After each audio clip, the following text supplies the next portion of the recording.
Good, good. All right. Well, welcome y'all. Welcome.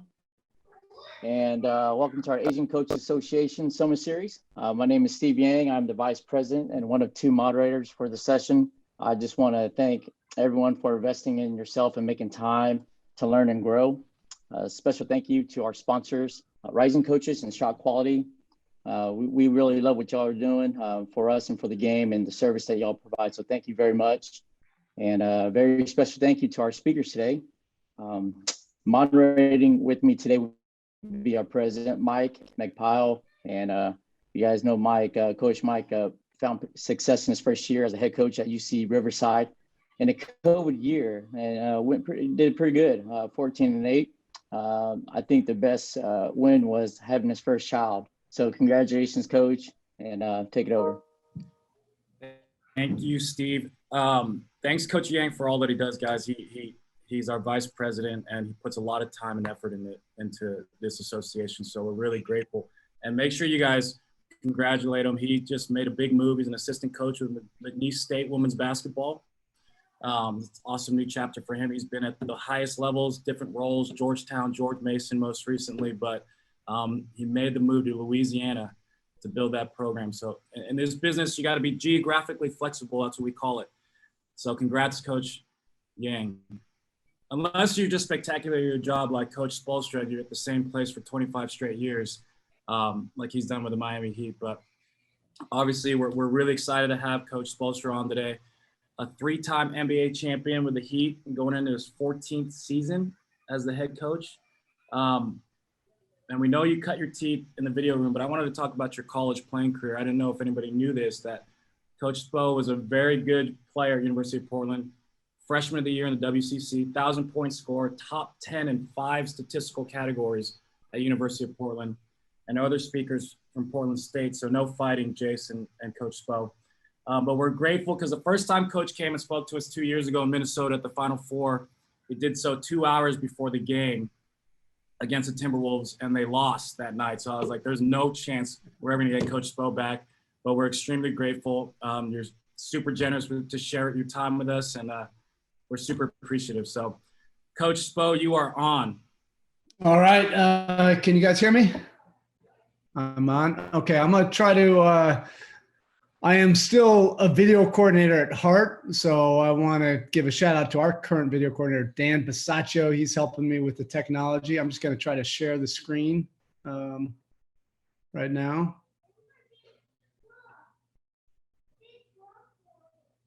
Okay, host disabled the screen sharing.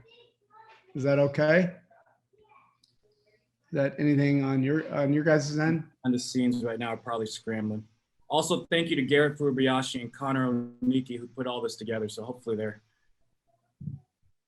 enabling you right now. I'll just blame Dan. I tend to do that on anything that's basketball or unbasketball related.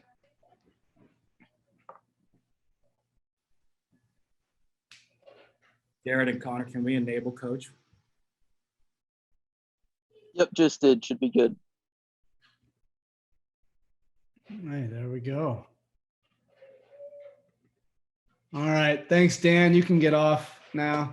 But I just want to thank everybody, for everything that this group is doing. It's a special group, and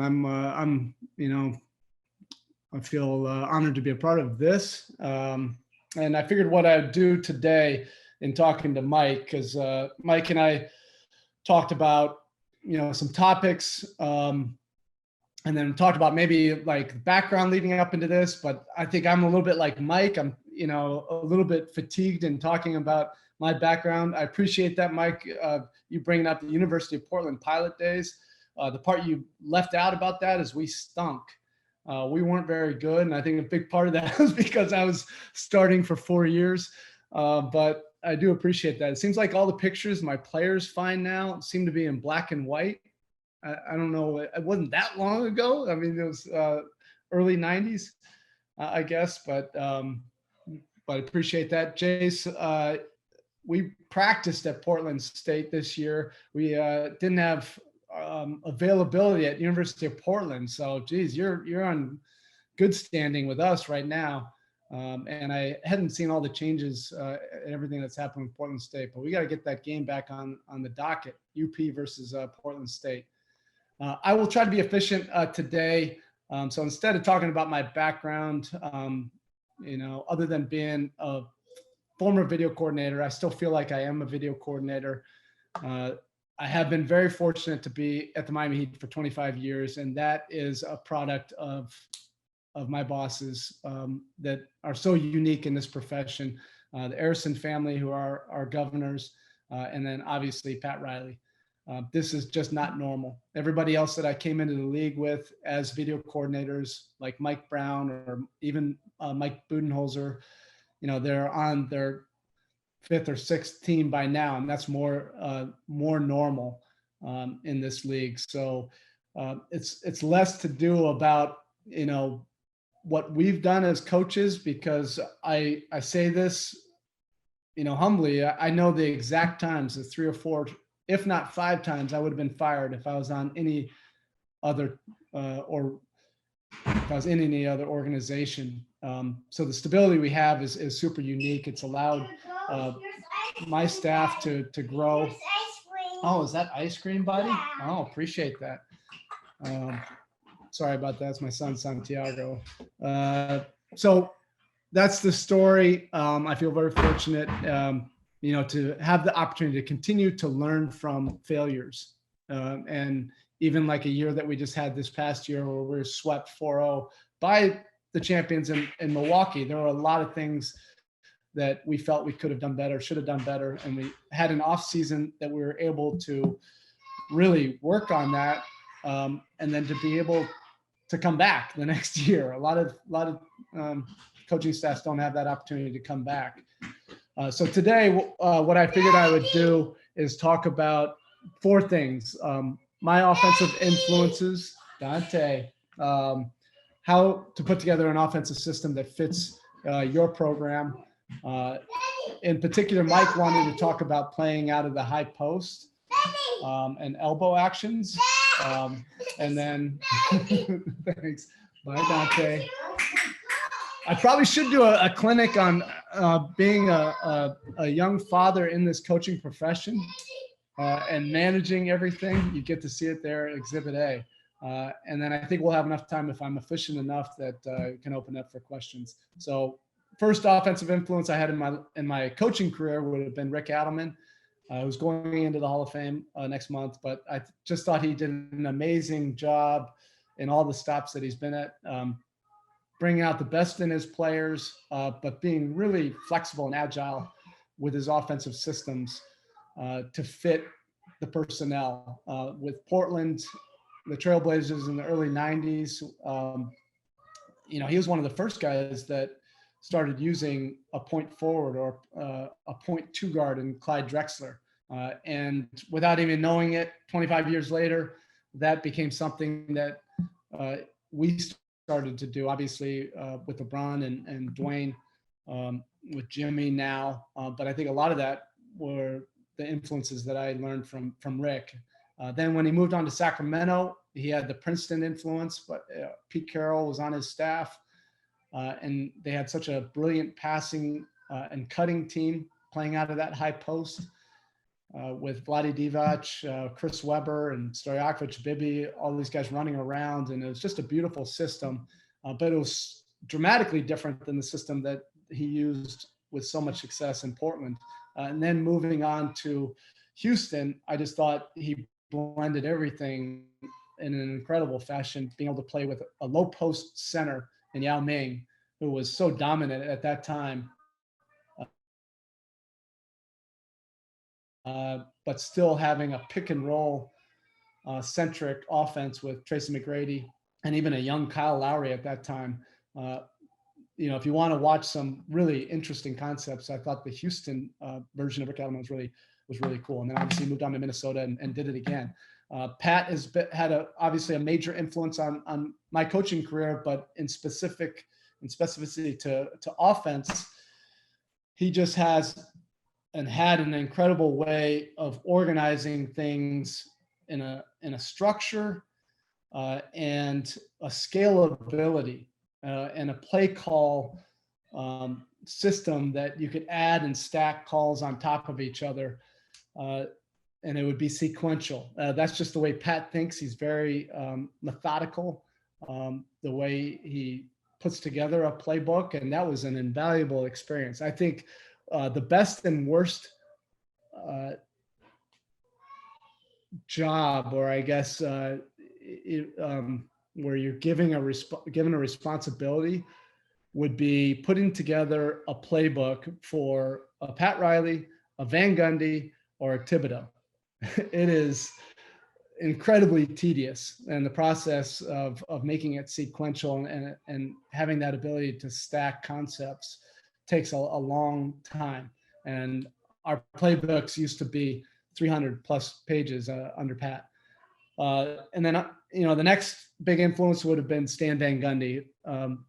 My first year on the bench in the NBA was working for Stan, a really brilliant analytical thinker. I thought Stan could always break down the most complex concepts and make them seem so obvious. His skills as a teacher, to this day, I think are unrivaled. He really has a way of breaking things down and doing things part whole and it making sense, and then whole part, and keeping it simple. You're going to play to your team's strengths when you're on a Stan Van Gundy team. There's no doubt about it. Whatever those strengths are, whether it was Orlando, playing 4 out around Dwight Howard and shooting a ton of threes, before a lot of teams were doing that, in Orlando, or, playing in Detroit, playing with Drummond and spread offenses, with that group they had there. The next big influence would have been out of the video room. I just think people that spend that much time in any video room, whether it's college or pro, you are just the epitome of wax on, wax off. You have no idea how much film you're watching. I think it's pretty standard operating procedure in the league that you watch 5 games out before every prep, and you're doing 82 games plus preseason plus playoffs. I'm not a math guy, but you add years on to that, that's several hundred, if not thousands of games that you're doing, just prep and watching different systems and what is successful and what might fit and what might you like, late game situations, special situations, things of that nature. And then in the last 10 years, 12 years, I think the big influences have been Mike D'Antoni. I think everybody has changed their offensive methodology and thought process. And I think a big part of that is Mike. And, he really paved the way with his Phoenix Suns teams. And if you look at the numbers of those teams, they only shot 24 threes, maybe 25 threes. So it felt like they were playing just all outside first and just jacking a ton of threes, and seeing where the modern day game is now, where, half the league shoots over 35 threes a game. And of course, a Mike team is 2 or 3 years in a row averaging over 40 threes.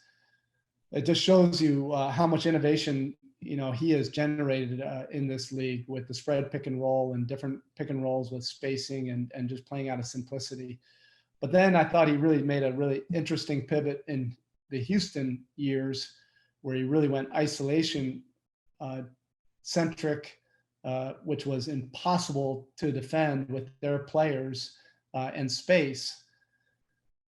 And he was criticized for not playing that way in Phoenix or New York, really. And then he transitioned and did it there.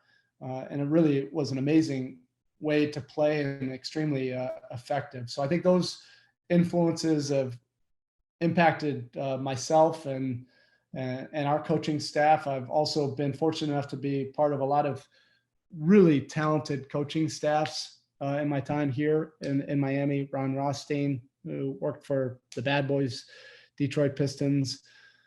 Bob McAdoo led the league in scoring, who always had a great way of breaking down offensive concepts. Dave Fizdale I've coached the Knicks most recently, one of my closest friends, but he would always just challenge me with really uncomfortable concepts. And he broke me out of what I knew, and forced me to look at things differently. And then my modern current staff, Juwan Howard before he went to Michigan, Chris Quinn, who is, I call him the Steve Nash that nobody knows. All of these coaches just constantly push the envelope. So in putting together a system, obviously everybody talks about you try to play to your strengths. We talk about trying to reverse engineer it. What are the strengths of your roster? You try to get to those things more often than not. It sounds so cliche and so simple, but it's easy to get off track. And I'm the first one that'll get off track just when you start to watch film. And I call it opposition envy. You see something you like and you want to incorporate it immediately the next day, and you need people on your staff that pump the brakes on that. We all love the trends from one year to another. I think we all are. I am mindful of not just going with the trend, all the time. You go with the trend, you can see it. Whatever was successful in the Eastern Conference Finals and the finals, 28 teams will be running whatever those teams were doing the next year. And it's a little bit of that herd mentality, and you lose advantages of being a little bit different. So we try to be mindful of not just doing what those teams did in the last 2 years that have been really successful. And moving on to our system, playing out of the high post, I want to start with this video. None of this is revolutionary. Just wanted to talk about how we use the high post and a little bit of why, and then how our offense scaled playing out of the high post. And the benefits of playing out of the high post: you get somebody to actively guard the high post, whether he flashes or whether he's there initially. Usually if he's a live target, whether the guard or whoever has the opportunity to throw the ball to that person at the elbow, that generally is defended differently than if it's a pick and roll. It's an active defender. Just the nature of throwing it to the high post, you have a lot of those Princeton actions you could or not get to. It might just be a little bit more simple than those Princeton actions from the Rick Adelman years or Pete Carroll. But it facilitates a little bit more movement and possibilities for cutters and threes and that kind of game that might be a little bit different than pick and rolls. It's a good option if your bigs are versatile and they can handle the ball. It's way more dynamic if they can shoot. That's like the trifecta, but not all bigs have that, and they don't need all of those skills. But certainly the ability to handle the ball and get to dribble handoffs or make decisions at the high post, that's important. And then lastly, it's not a pick and roll, right? We're seeing so much of this game is just pick and roll, pick and roll, pick and roll. I always like to make the point that if you're a big and if you just throw on a game, whether it's pro, you definitely see it in college, and you just watch one of the bigs run around like chicken with his head cut off and just running from one pick to another pick to another pick. I don't know. I didn't play center, but to me, that doesn't look like a whole lot of fun if you're the big and you're just running around setting picks and you have a bunch of guards just jacking shots and the whole offense is just designed for the guard to make all the decisions. It doesn't seem like it would be equally fun. And I do think that does matter. Well, certainly if you want to build an offense that all players are live threats. What are the challenges of playing out of the elbow would be you're going to have a lot more opportunities for mistakes. That's the one thing about pick and roll basketball. If you have a good skilled guard or two or three, and you just are able to organize into space and be disciplined with that spacing and do things with pace, you should be a low turnover team. That's another thing that Stan Van Gundy taught me, that you really limit the opportunities for mistakes, and you become, or you give yourself the best chance to have an efficient offense. That can also be used as a crutch, though, and kind of a shortcut, and an excuse sometimes to not develop other parts of your offensive system.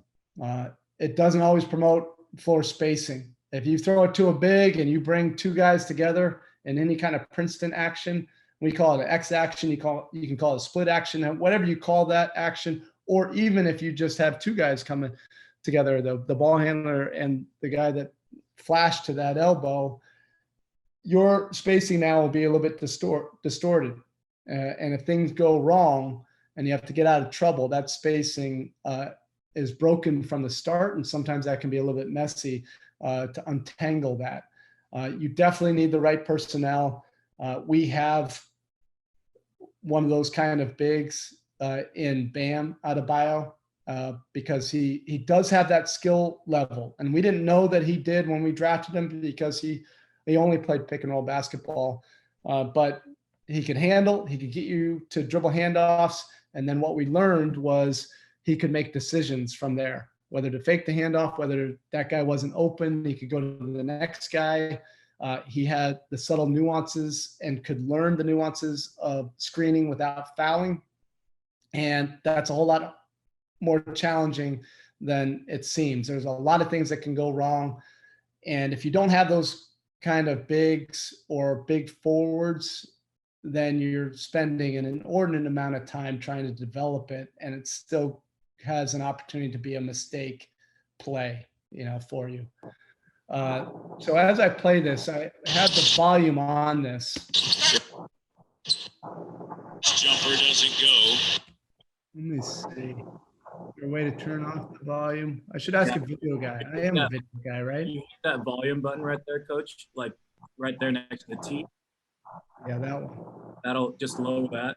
There you go. Gotcha. Thank you, Mike. You've had an incredible journey too. At any time, and any of these stops, were you the video coordinator? I think like all of them except head coach. I think you're still. Right. Okay, so now it's not the dribble handoff. This is not playing out of the elbow, but this kind of action. You can already see just from that action, Wayne Ellington coming off on a dribble handoff, James Johnson, that's the player who's handling, but this is the action. Instead of running your normal typical pick and roll, you could throw it to a big. But in this sequence right here, first of all, it's a little bit inverted because it's your four-man handling and it's your two-man who's a shooter that's in the corner. That now you're seeing everybody do this now.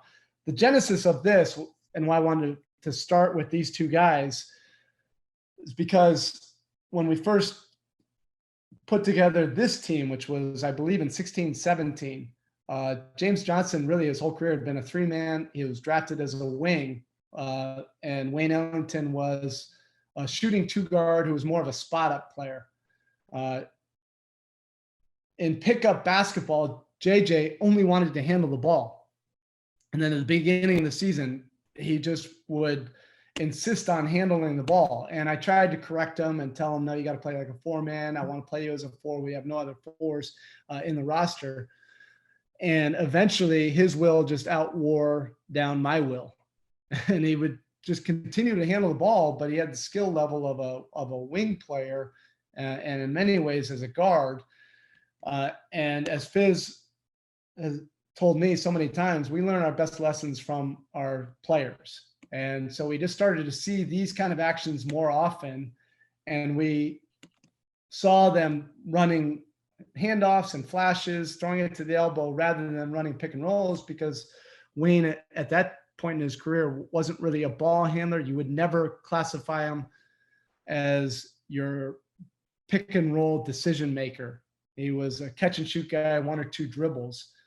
And then we just started finding great mileage out of throwing it to JJ out of the post. He was a really good decision maker there, and obviously had those dynamic skills and decision making that were unique, for a front court position. But just in that clip alone, you saw about 5 things that could potentially go wrong that you probably wouldn't see just in a spread pick and roll. Or if they just decided to run a pick and roll right there, you could do that in your first day of training camp. These guys all know how to play pick and roll basketball. They'd have a pretty good idea and pretty good concept of spacing that they would get that. This takes a little bit longer, and it could be frustrating at first, but it can be a little bit more dynamic, again, if you have the right personnel.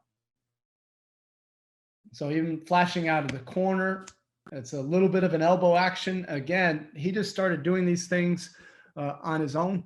And then once we started seeing it and the success rate, we just started incorporating it. And I think it's that agility and flexibility that I talked about, that you're able to make these minor pivots during the course of the year based on what your team is showing you, and not having the ego where you can't adjust to play to those strengths, or where you feel like so insistent, which that's been mostly me. I've been insistent on some concept that I wanted to come into a season, and my assistant coaches talk me out of it because it's just not happening enough. These things have to happen almost instinctually, and you want to get to those things that they do instinctually and do well. Try to tighten that up and then see if you can get to those things a little bit more often. This is Goran Dragic, obviously going downhill full speed. He's really a handful. And then you can see how this can start to stack, where it becomes a little bit more dynamic than just running a 1-4 flat pick and roll, where, yeah, you can have the pull-up three, you could maybe have the pocket pass, you could have the sweep, and there are probably your options right there. If you throw it to the post, you can get downhill, you can fake the handoff, you can go back to him in the corner, you can maybe look at a back cut out of the corner, Princeton action, you can fake it, all of it, and go to the next guy. Goran could possibly throw it to him and cut on one of these split cuts with the guy up top in the slot over here. Instead of going to the corner, you just add more options, more layers to it. There's the fake. He gets to this. It could be a reject. But again, there's a lot more things that could go wrong. This is pretty funny because I would try to always get JJ to the elbow. And a lot of times this is where he would end up because he viewed himself before he came to us as a wing isolation player. And so wherever I designed it and tried to get him to the elbow, he would end up there. And I talked to Rick Adelman once about how they moved from the low post to the high post offense in Sacramento. And he told me a similar story, that he was always trying to post Divac and Weber, and they would just gravitate naturally to the elbow. And he thought he was trying to get him to the post, and it would be mid post, lane line. And then before he knew it, it was at the elbow. And then all of a sudden, all this great action started to happen. And so when JJ was in this area here, it's not the elbow, but we would call it our elbow offense. And it just offered more space, more opportunities to cut, get behind the defense. And then when you have shooters who aren't necessarily pick and roll players, they are the ones that can benefit a little bit more by coming off on handoffs or things of this nature.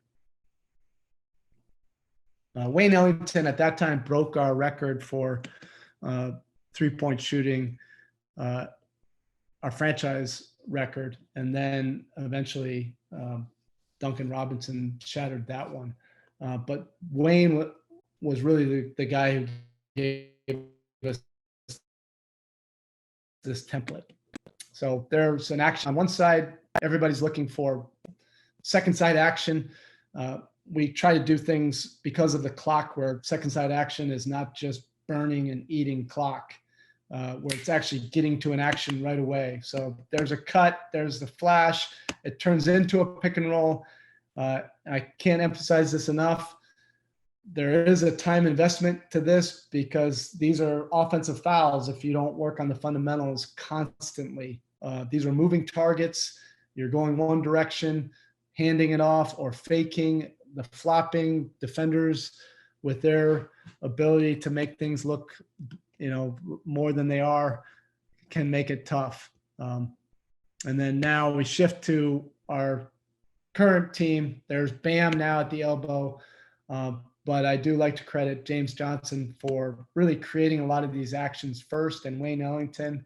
And we just started to add on to that. But I don't think I had that in the challenges for running out of the high post, but one of them certainly would be, if I were to add to that, if you don't have elite level shooting on the move, all this stuff can just be handled, switched, or even just played with your normal drop coverage, and there's no trigger. The guy could just slide under. But when you have players that command that kind of overreaction, there's a lot of things that a defense can mess up. And again, it's a little bit just different than normal pick and roll basketball. You have opportunities to cut, a little bit of off-ball movement, things that, since you're seeing so much pick and roll basketball league-wide, that these things used to be covered a lot more defensively in training camps. Definitely when Rick was coaching, you just knew by the second or third day in training camp, you had to cover your C, that's what he called it, coverages. And you also had to cover Princeton coverages because Lawrence Frank and Eddie Jordan brought that into the league. You're just seeing a lot less of that now. You're seeing spread pick and roll. So there's less things that you cover and things that you just bring back that people were doing before all of a sudden seem like, new concepts are revolutionary. Hey, Coach Bo. Yeah. David, this is Steve Yang. David had a question about your piston action. Is that a call, or is it just a read, or happens organically? Yeah, initially, like I said, we didn't give it a call because they were just doing it on their own. And then eventually we just called it a flash. But it could have been anything. I think that was just to make us feel like we were coaching. We were going to do it regardless. But as we stack it and scale our offense, yeah, those are flashes or out of our elbow series. The only other thing about this, and I'll end on this clip and then open it up for questions. A lot of this stuff can look cute. It can look like, oh, this is great ball movement. This is a nice way to play. It's fluid. A lot of guys getting involved, all that stuff. The other thing is just notice the clock on that. There's 5 seconds on the shot clock. I probably would have told Tyler Hero in this instance that I don't know if I would have thrown it to Bam and then got into that action. Even though I love that kind of action, and I think there's a lot of things that can screw up. If you don't get to something right here with Duncan, you're going to be fighting the clock and you're going to get jammed up probably with a tough, we call it a butter situation, and you're going to be stuck with the ball with a heave. And if you just get to a pick and roll with 7 seconds on the clock, you're probably going to have a better chance to manage those 7 seconds and get an open look. So that's it for just the concept and the genesis of how we got to a little bit of that high post offense. Coach Bo, the from the second and third to last clips where he hit the pinch and then the guy screened away like twice. Is that just them playing, or is that like a trigger or play call? Yeah, it's good you bring that up because initially when we put that set in, and everybody runs that, I think we got it from somebody else or a version of it, and then it just kind of fit our personnel with shooting and with Bam's ability to play make from there.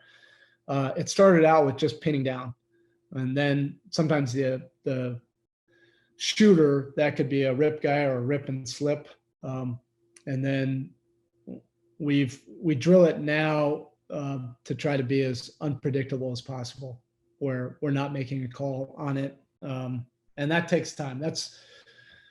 the Rick Adelman C system where they drill all the different options and then you just try to read the defense, and it takes time. His offenses always got better as the season went on, early on, and that has proven to be true for us. It's something that I've been trying to figure out. We've been a relatively high turnover team at the start of every season. It's been frustrating. I haven't been able to find an answer to that or correct it, and we've tried everything and argued everything and tried to work on things in practice, and we still end up being a high turnover team at first. Is Bam turn it over a lot, or what's his assist to turnover? He's average for centers, and I'm okay with it. I'm okay with him making those mistakes. I want him to take some calculated gambles, particularly on some of those back cuts that you see. I mean, that was from the finals. One of those was our Eastern Conference semifinals. Those look great, but you're going to have a bunch where those are thrown out of bounds into the fourth row. You're going to have one just go way off his foot. You're going to have one where it's just a missed catch. Your timing, tends to get better with more reps, and a lot of the unscripted stuff happens after all that pain. You have to go through a little bit of pain first, and then all of a sudden it starts to make sense to the guys. They start to read each other, read body language, read facial expressions, all of these things. We got a lot of questions here, Coach. A lot of questions. Hope you're ready. Sorry, I probably went a little bit too long. No. It's perfect. It's awesome. Thank you. Coach Katsuma, Colorado State. You wanna ask your questions, Aaron? Unmute yourself. I mean, Steve, is that okay, Steve? All right. So, Coach, appreciate your time. We run a bunch of, we call it Wolf. It's, the same elbow actions. And one thing that we run into a lot is, obviously 05 outside your point guard probably makes the second most decisions, and teams are starting to deny our fives and deny those post-entry catches in the elbow. So are there any pressure releases that you've implemented to help open up 05 for catches there? And then my second question for you would be, we're thinking about inverting, putting our point guard and our four man are our two best decision makers, our two best players. Our five is a perimeter threat who can shoot threes. We've tinkered with putting our four or even our point guard in the pinch, what we call our elbow spot. Any thoughts on that? The first part of it, that's a good thing. That in of itself means that now they're guarding that player. That's that first point that I made, that sometimes you don't get, with just pick and roll basketball. Like a lot of the coverages are either going to be a switch or it's going to be that deep drop coverage. So you get that opportunity now that if you do get the ball to them and it's clean, that's a downhill catch where that guy's, the ball handler has got a head of steam that can turn the corner if you can get that handoff cleanly, and that takes time. But I don't think one of those clips showed it, but our pressure release is just to pin down with a guard. Yeah, I saw the Bam pin down for Duncan, then threw it in, and then they got into the split action. I did see that. So it's we've either done way. that. Yeah, we do it either way, and we allow them to figure it out. Like sometimes Duncan can screen for Bam, or Bam can screen for Duncan. Either way, we're still going, to Bam. Or if Bam screens for Duncan, like play basketball. If Duncan's open, let's throw it to him. And if that's the play is supposed to get it to Bam, which does happen enough, surprisingly. And then I love the back screen action that you guys put in, especially in the bubble and the playoffs, where the guy who throws it into the elbow, typically he's the screener, but that guy and that high split was at the back screen. Yeah, and you would get layups off of that. I thought that like was every interesting. trend and all that has been defended better. A lot of teams are incorporating some kind of rip screen or the Spanish pick and roll, rip screen. So more teams are like preparing for that. And that was less open for us, but it's still an action that you have to think about. And then the last thing is inverting. I love it. We do it. It all depends on your players and the shooting ability. Like if the guys that are in those actions, regardless of who has the ball, the other two guys have to be threats. If they're not threats, people just slide through and you're going to be fighting clock. Thank you. Coach Spo, we got a question with Harua. If you want to mute yourself. Yes, please. Can you hear me? Yep, we can hear you. Okay. Hi, Coach. Sorry, my video is kind of nuts. Thanks so much for this opportunity. I have a question. When you talk about personal, could you explain me how did you or how can you sell the roles which players doesn't trust or didn't trust yet? It is your JJ story is amazing for me. At the same time, I saw a bunch of articles. Bam Adebayo did first time he didn't believe himself as a playmaker. So when you talk about JJ story, it was amazing to me how you listen players' opinion. Sometimes as a coach, I try to always sell our opinion for what is best for team, but what you say was pretty amazing and interesting for me. I appreciate the question and the comments. To be absolutely fair about that is, we get that wrong a lot too. Showing, I think that's the balance we're all trying to find, right?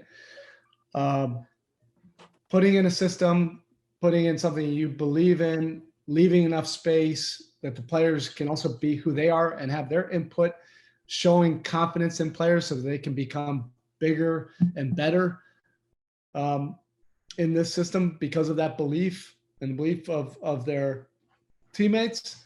And then the inevitability of sometimes you have to coach time, situation, score, shot selection. And even as many years as I've done this, I get that wrong just as many times as we feel that we get it right. It's a moving target all the time. Confidence and a player feeling the belief, from you. I think it's important that we all don't, beat ourselves up about it. That's the profession, and you just continue to try to help add value for the players where they can really be who they want to be and play to their strengths, but also playing, to a system that's trying to accentuate other players' strengths. That can be complicated at times. Thanks so much, Coach. Thanks, Coach. Coach Luke Worrell, do you want to unmute yourself and ask your question? Coach Spo, let us know when you got to go and pay attention to Dante and Santiago. Yeah. So just Yeah. you. Coach Sproulser, really appreciate the presentation. We do a lot of these type get actions in the splits, and I was just curious, besides when you said the players sort of do it organically, what are some specific things like you do with skill work, breaking down the get actions with the guy throwing it and the guy catching the high post, whether he goes under, re-screen, or turns down the handoff? And then more importantly, how do you break down teaching either the low or high split and the two guys backdooring or whatever, and then Bam making decisions off of those? Yeah. It was interesting when I would go out to the bench before the game. I always go out 3 or 4 minutes beforehand. I would always see JJ and Wayne Ellington working on these actions by themselves.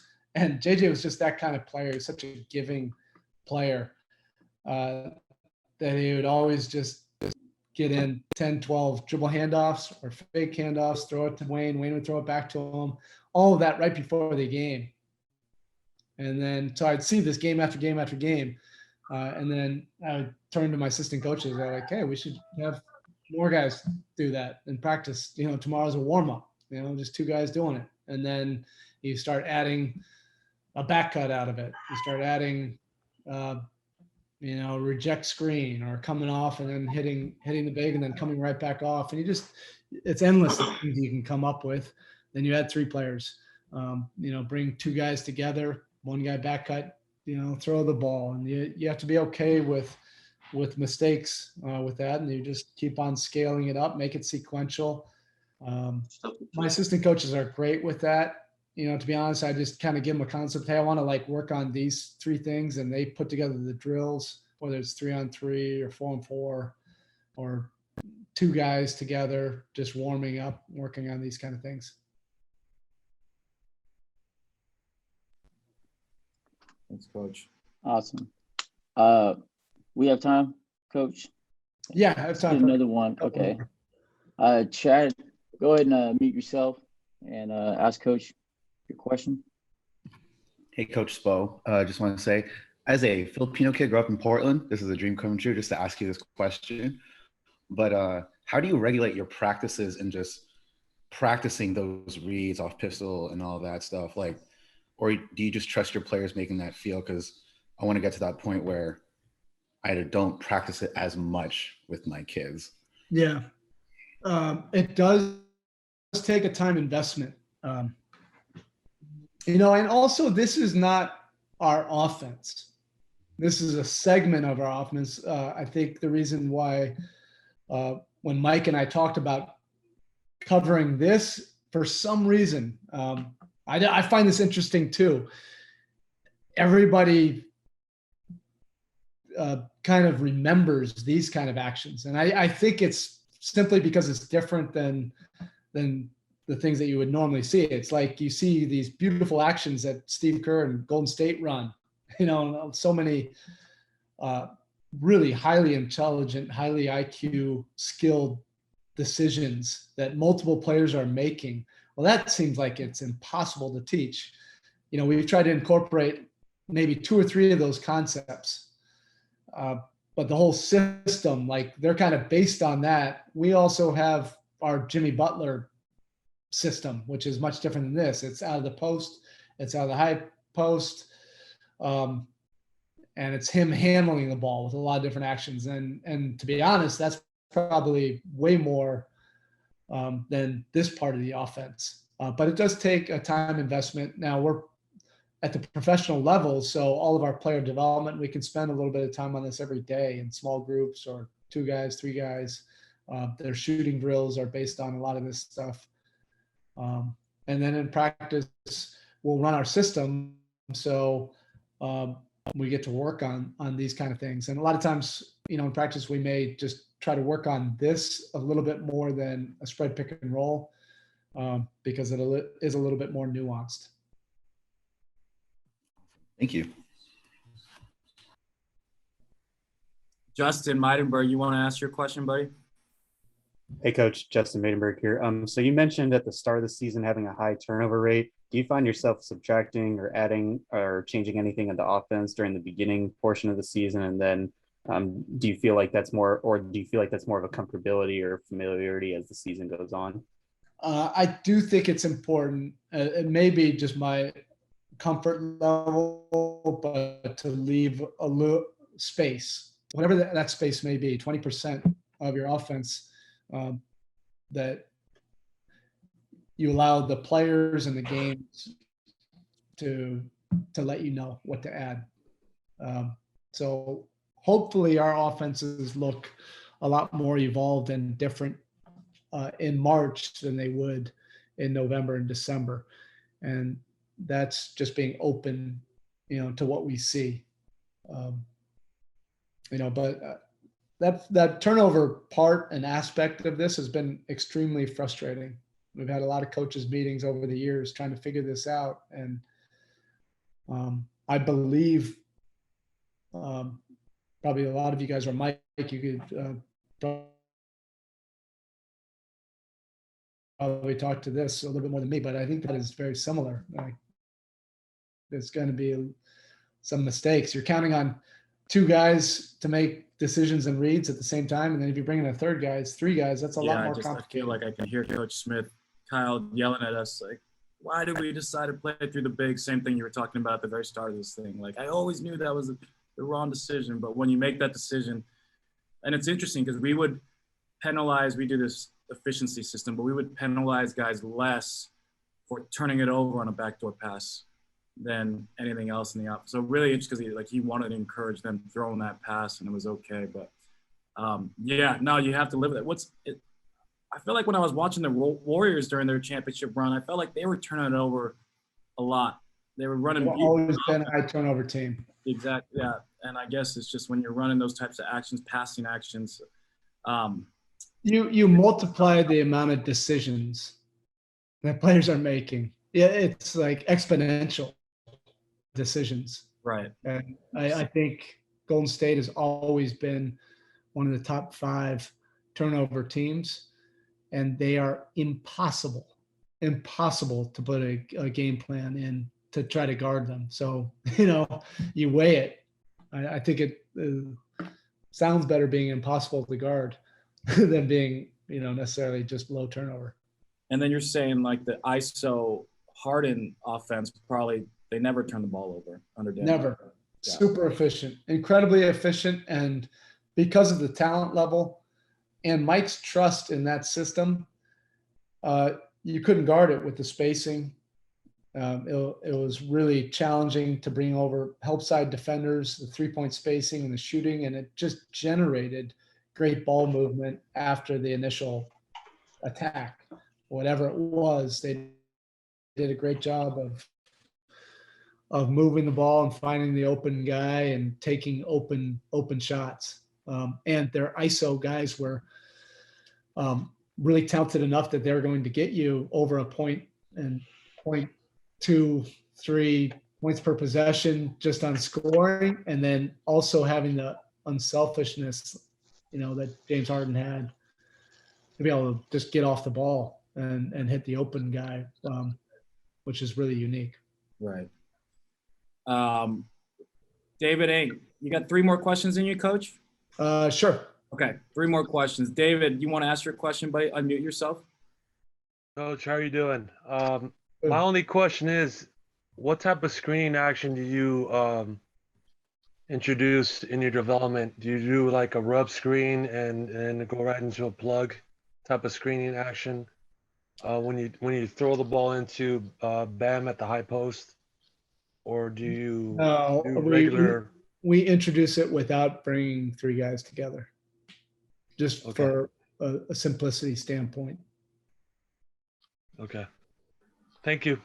Yep. Michael Leaback. Oh, sorry, Steve. Go ahead, Steve. No, go. All right, I was going to say, Coach Spo, Mahmoud's got a question for you. Go ahead, Mahmoud. Go ahead and ask Coach Spo. What's up, Coach Spo? Mahmoud Abdel Fattah. Thank you for doing this. I just got a question just in regards to taking the ball out and just your spacing. Just wanted to know if you guys identify who's taking the ball out after makes, and then if you identify outlet guys, push guys, go guys, and then in transition, are you guys filling the corners? Or are you guys filling the dunker spot with a bigger head? Just want to know just something as your spacing. Oh boy, Coach, it depends on the year. When we argue about this Sure. ad nauseum as a staff, basically the last handful of years we have not designated who takes the ball out, so it's just nearest guy. And we try to get it in as quickly as possible, but because of sometimes our schemes, either trapping via pick and roll or with Bam, we switched a little bit more. So he's out at the top. That just didn't make sense for him always just to run from 3-point line and then, take the ball out and then sprint to try to get to a pick and roll and then roll to the rim. And then he was doing more 94-foot runs than anybody else on the roster. So we really have tried to work on anybody take it out. And if, just don't be a total jerk. If the ball's right by you, just get the ball in and get it to whoever. And we end up, outletting it to Bam probably 30, 40% of the time.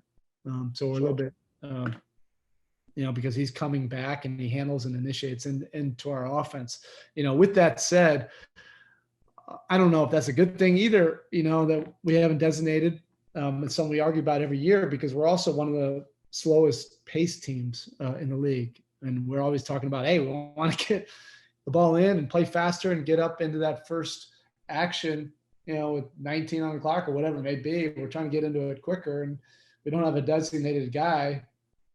So there is going to be indecision sometimes, and sometimes there's just not that urgency when it's, your two men taking it out. So I don't know if this is the right way because our pace has been pretty bad. Not bad. It's just slow. It's, we determine, I think we'll be faster just by nature with Kyle Lowry with our pace. Even though in the previous years, I wanted to play a little bit faster.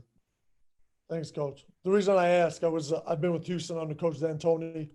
I'm the G League coach, and when we had Clint in 16-17, Clint was the guy taking the ball out. But then when we started switching 1 through 5, that was a problem that we had. Clint was always on the perimeter, and he would always have to come back. And then they just simplified it. Just get the ball into James. Whoever takes the ball out. Right. Thanks, Coach. Yeah. Thanks, Mahmoud. I wish we could get to all the questions, but this is the last one. Coach Lezak, you want to ask your question? Yeah, thanks, Coach. Mike Lesak from UC Riverside. That might be why I got the last question. So thanks, Coach Mike. Give it away. I wanted to see, because you kind of talked about a couple of different positions getting into that pinch. Is there any particular skill set you look for?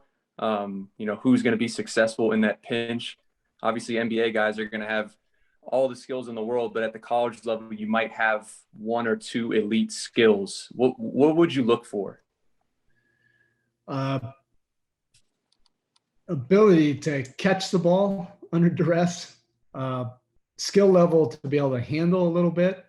There has to be a feel, comfortability at the elbow, and you can figure that out pretty quickly. Like I said, this seems like this is our offense. It's not. I mean, we simplify in a lot of other areas for that reason, because certain guys you just know right away. Okay, that's definitely not going to be it. Like this is not. We could drill this. We don't have enough time for that investment to be able to get enough of value out of it. So let's just go to something else. Where a guy might be a better screener or catch and shoot screener, or even a post-up player, or just a pick and roll player. You can figure that out pretty quickly just by watching. But either way, our guys will develop it. I mean, they should at least be able to get you to a dribble handoff on an ATO or something like that. All right, cool. Thanks, Coach. Coach Spo, any closing thoughts before we close you out here? No, I just appreciate the group. I hope the next association big meeting, when we do it in person, I hope I'm in that city, or if it's in the summer, I want to be a part of it. And this coaching profession just in general is a blessing. It's a blessing for all of us. It's easy, to say it, if you have one of the 30 jobs at the professional level, but some of my most fond years were the video years, when I didn't have any interaction with the players, didn't have any interaction with Pat Riley. It was just with the assistant coaches, but it was pure basketball. There was a lot of studying, a lot of X's and O's and strategy, all that. Those are some of my favorite years in this business. So we're all just very, we all should be very grateful just to be able to do this with a round ball and make a profession of it.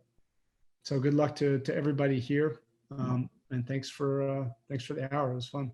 Thanks, Coach. Check the schedule, everybody. New Orleans, that's where the Final Four is this year. We'll try to get you there. Or the woman, I don't know where the women's Final Four is. See if you're playing. Minneapolis. One of those two, but Coach, I think everybody here admires you as a coach, but also just how you go about your business and your approach. So good luck this year. We're so grateful. Thank you so much for coming on. Okay, appreciate you guys. Jace, I'll have to watch this on film. I got bath time, but I definitely want to see your story as well. Thanks, Coach. Okay, see you guys. Thanks, Coach. All right, guys. Before we move forward to Jace, I just wanted to share, we're going to have another episode of this on Monday, and we have Perry Huang, assistant coach for the WNBA champion Seattle Storm, locked down, and we have somebody else that's close. So Monday, save the date. But let's get to Jace here, our next speaker, Coach Jace Coburn. He doesn't eat breakfast, doesn't have air conditioning in his truck.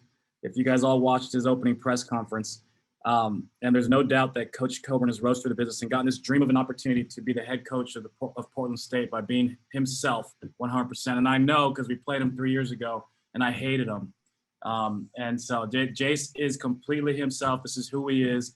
He's had a tremendous path. He's coached a high school team to a state championship at 26, 12 years at the junior college ranks before landing at Portland State. He was there for 8 years, associate head coach and defensive coordinator, and hype man and true competitor down the sideline before he got this dream job. And there's only 357 of them. But Coach Coburn in April was named head coach of Portland State. So congrats, first of all, for that, Jace. And then also congrats because Jace also had a newborn baby during the season, called me for advice because we both had babies close to each other. But Jace, thanks for coming on, man. Appreciate it. All right. Thanks for having me. Yeah, man, it's been a lot of fun with our new baby, Kyler, and my wife Lindsay's done a really good job, especially with all these life changes going on. I mean, probably the second thing I'm most famous for is getting married on a basketball floor when the conference tournament got canceled. So I got an awesome wife. I mean, she's just been taking care of a lot of stuff and helping us through this transition with getting married, having a baby, and then now being the head coach at Portland State. So yeah. So anyway, to touch on what you just said, yeah, I always thought if I ever got the opportunity to be a head coach, I was going to stay true to myself and be authentic. Speaking of the press conference, it's kind of funny, right? Like all my friends, all my closest friends called me and said, man, that is like exactly who you are. Like, it would have been crazy if you would have like faked it the other way and said all like the regular lines and things. And that's really who I am. And I got into coaching to help people. I didn't get into coaching for any other reason, for money. I didn't get in it for self-gain. Like, I didn't get in it to be a cool guy, like nothing. I just wanted to help people. And funny enough about the press conference, I actually have a friend that was interviewing for a medical sales job, and they used the press conference clip in their interview and said, like, this is my friend. He's extremely competitive, but I'm more competitive than he is. And then showed the clip of me talking all that crazy stuff. So like, even if I'm not helping, like, heck, I want to help anybody. So, but I'm just a passionate and spirited person. Like, I'll tell you guys something that, like, when, with the whole recruiting going on with all the Zooms and everything, I had an assistant coach ask, like, hey, do you want a PowerPoint for like these Zooms, or like, what do you want to do? No, at the end of the day, it's going to be me and that recruit on the floor in an adverse time in a game. And he's not going to be thinking about my fancy PowerPoint that made his computer shake, that made his phone light up and all that stuff. Like, I'm past all that. Like, I have to be who I am and authentic and real to who I am over everything. And so part of that is I had a really interesting childhood. Like, I grew up in a karate dojo, right? So, where my mom and dad were both competitors, and, maybe maybe in some situations it might be normal to grow up with one parent who's competing and fighting, but I actually had two. So, you know, they always pushed me to have spirit. They always pushed me to have passion. And every single night, I'd be at the dojo. That's where I grew up. And so every single night, I saw my parents teach people 15, 20, 25 years older than they were. So when the question always came up when I was a young coach at 18, 19, 20, like, how do you coach people that are like similar to your age? Or this is the biggest age gap I've ever had. And so people ask like, well, you know, what's it like being, you know, a younger coach? And I'm like, you know what? I saw my parents teach people when I was a kid, when I was 6, 7, 8, 9 years old. I saw them teach people that were older than them. So it hasn't been weird for me, and throughout my coaching career, it's always been completely normal. So I don't really know it as being a leader. And so I had the valuable experience of growing up around two parents who I always got to watch teach and lead. And that's really helped me as a basketball, you know, I played basketball in high school. I played in junior college. And one thing as a player that I always wanted to be the best teammate possible. Like I wasn't focused on my own individual like Mike said earlier, like I wanted to be the hype man. I wanted to make people around me better. Like that's all I wanted to do. And I wanted to be, you know, the leader of the team. That happened was, you know, everybody always asks, like, you know, what happened when you got the job? How was everything? One of the best things that happened to me was that I heard from a bunch of people that I hadn't heard from in a long time, whether they were teammates or coaches that I played for. And, you know, they all said, like, you were a great teammate. We know you're going to be a great coach. We're so proud of you, and things like that. And like, that was cool, but it just really solidified who I am as a person and what I've always wanted to be throughout my whole life. And that's always been just be a great teammate. And, you know, so that was really awesome. I guess my journey really started when I was 18 years old. You know, I had the opportunity to coach my high school JV basketball team like a week after I graduated high school. And, you know, that's really where my love for coaching started. I really felt like, man, I can do this. Like I was coaching the JV team. Like, so I was playing junior college basketball. And at the same time, I started my own AAU basketball team. And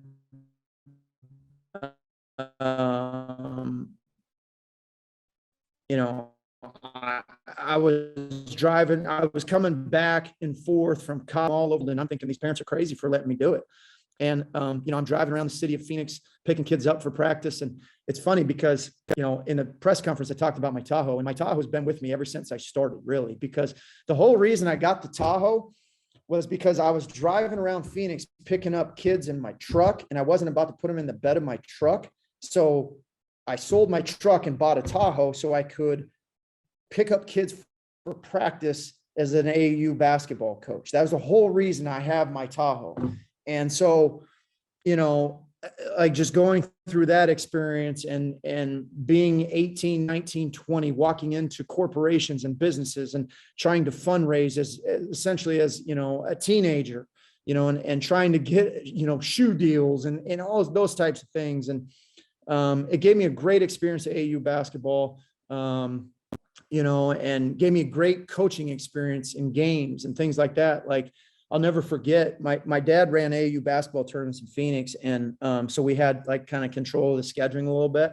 And so we lined it up. I had two 17-year-old teams, one 16-year-old and one 15-year-old team. And they were all playing on the Saturday. And I coached 11 games in a row. And like Mike said earlier, like I'm active. Like I'm not just sitting over there on the sideline chilling. You know, I'm an active guy. So for 11 hours straight, I didn't eat anything. I just had some, you know, some water and things like that for 11 hours straight, you know, and I wouldn't trade it for the world. It was an awesome experience. So like, being an AAU guy, like I'm still confused. Like when people say, oh, like in college basketball, like, oh man, we got to play back to back, or, oh man, we're going to the conference tournament. We got to play like 3 nights in a row. I'm like, dude, have you ever coached 11 games in a row before? Like in the same day? Like, and these kids are just hopping out there hooping, so it's not a big deal. And it gave me a good chance to recruit players, for our AU team. And I remember, popping in and out of my college class and making recruiting calls to get kids to play on our AAU team and trying to call parents during the workday and things like that. And, I had this one teacher who always asked me why I was always like leaving class. And it was like, there was no chance at me explaining what I was doing. So like, I was just like, oh yeah, I'm just, I'm busy and, but it was a really good experience for me working with AAU basketball.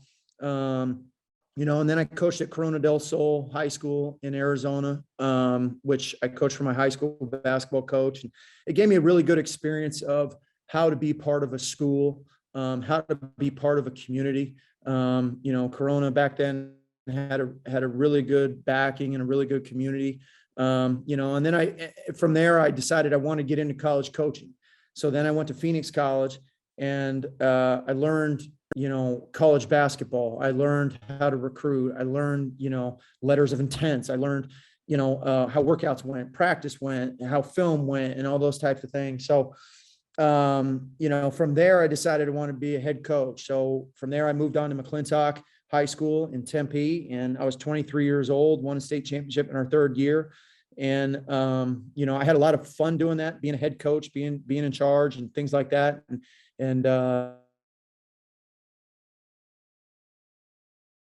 Some of the things this past summer have kind of like reminded me of like how it was, even though it was a long time ago.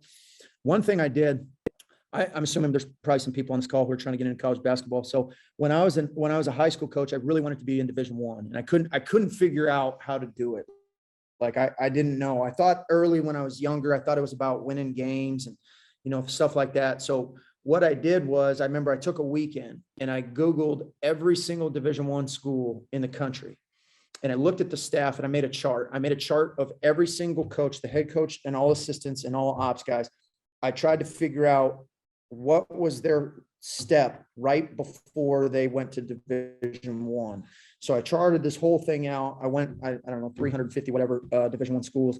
And I charted every single guy's path and how they became a Division I coach. And so, going through that experience, I knew that, like, obviously I wasn't a former player. So I knew that avenue for me was out. And one avenue that I looked at, and there was quite a few people who had coached at that level, was junior college. So I decided I wanted to be back in junior college again. So fortunately for me, I went to Howard College and was an assistant for Mark Adams, who's the head coach at Texas Tech now. And I'll never forget everything I learned from him. I still talk to him all the time. And there I learned how to be a college coach. Like I learned, the hours that you put in, you, especially in junior college, like you wake up and it's like, okay, we got weights, and then you're going to work on your scout, and then you got practice, and then you got to be in study hall, and then you got film, and, and all between there, you're trying to eat. And so I really learned the college basketball business, the recruiting side.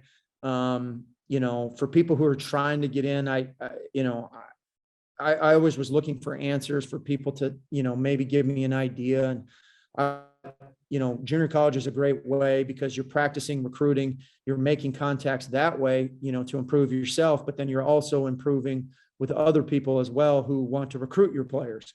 So, that was an awesome experience for me.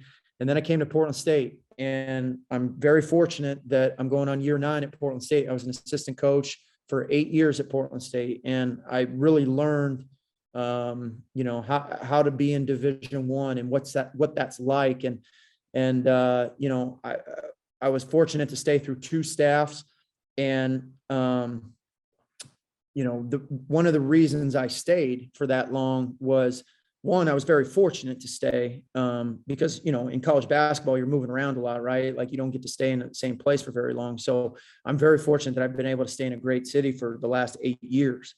And I stayed at Portland State, not necessarily to be the head coach, but just for the opportunity and chance to convince people that I should be the head coach. Like, I feel like there was a big difference for me when thinking about that. Like, I never thought in my mind, like, I deserve to be the head coach at Portland State. I always thought, you know what, like, I just want a chance and opportunity to convince people that I should be the head coach. So that's kind of like how I always looked at it. You know, and I know I'm very fortunate to be in the position that I'm in, and been having a lot of fun doing it so far. Had a great summer. You know, I guess a couple things that just come up along the way is like when you become a head coach, and you know, I'm sure Mike probably went through some of this last year too. It's like people always ask, like, do you feel pressure to win? And like, I don't necessarily like, pressure's not my record. You know, I don't really feel that. Like, I got into basketball coaching because I wanted to help people. So I feel more pressure to help people than I do for a record. Like, I know ultimately wins and losses is how you're judged, but at the same time, like, I want to be known as the coach who helped as many student athletes as possible, as many assistant coaches as possible. Like, that's where I feel the pressure. I feel the pressure. You know, for instance, I was just talking about my background. Like, I feel pressure for the responsibility to succeed, so it can open a door for somebody else, right? So like, you know, I remember when I was getting my high school job, and I remember at the time the principal had told me, like, you know, even though this is like insanely far removed, she was like, you know, well, Brad Stevens at Butler did it at a young age, so like, why can't you do it at a high school age? And like, I've never talked to Brad Stevens. I don't know him at all, but like, through his success, it helped me get a job, you know? So like, I feel more pressure to succeed, to help somebody else open up a door. Like, for instance, you know, like, I've been an AAU guy, you know, I've been a high school guy, I've been a junior college guy. I've been an assistant in Division I for 8 years, like, you know, like, who's been at the same school. So like, I understand, you know, what's at stake with the success that I have as a head coach, because it can open a door for an AAU guy. It can open a door for a high school coach who's trying to figure out how to get into Division I. It can open a door for a junior college guy who's living in a dorm, just like I did, you know, eating at the cafeteria. You know, it can open a door for a Division I assistant coach who's been at the same school for a long time, you know, like, and I understand it. And I've been through the struggle. Like, I've been poor. You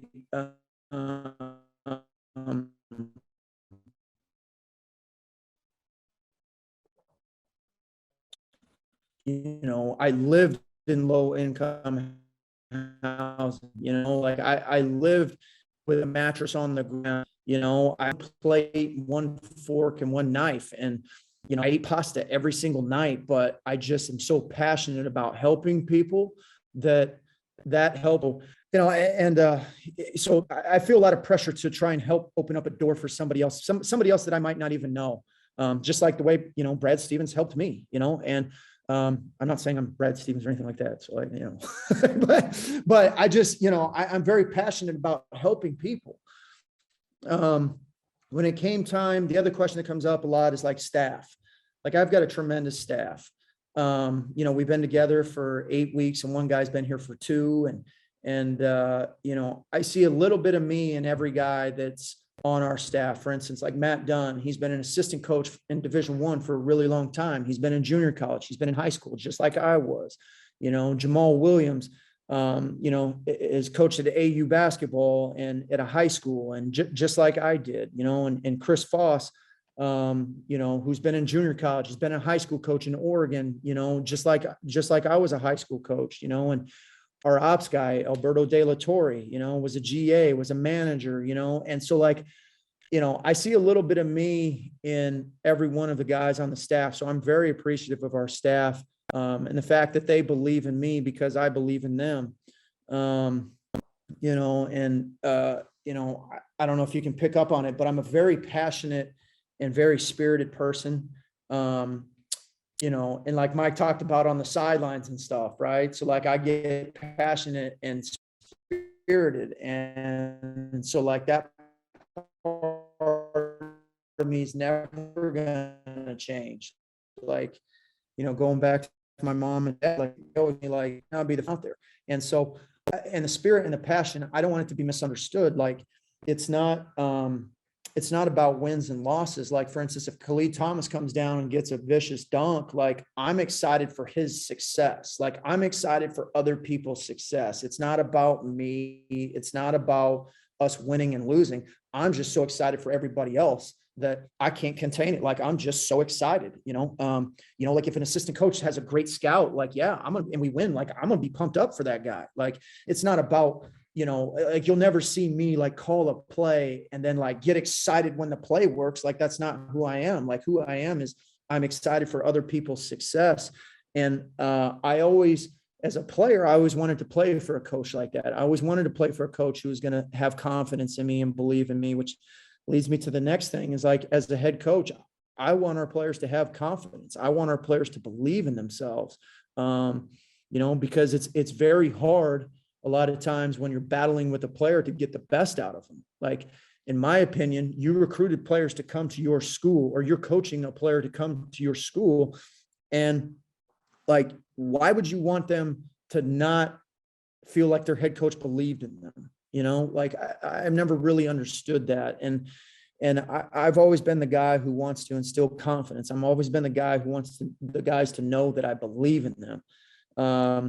Something else about me is that, like, I'm going to bring energy every single day, and there's some days where, I go dunk my head in a water tank, and my ops guy knows all this, but like, I'm gonna go dunk my head in a water tank, pour water on my head, and to try and understand.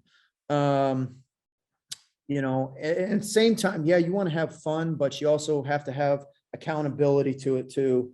I've always believed in having a certain level of accountability, not to the point where guys are afraid to make mistakes, because I don't really believe in that either. I don't believe that guys should be looking over their shoulder nonstop, wondering if they're coming out.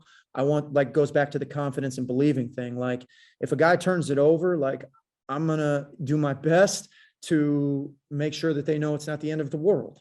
Like, no, man, I got confidence in you that you're going to come down and make the right play the next time.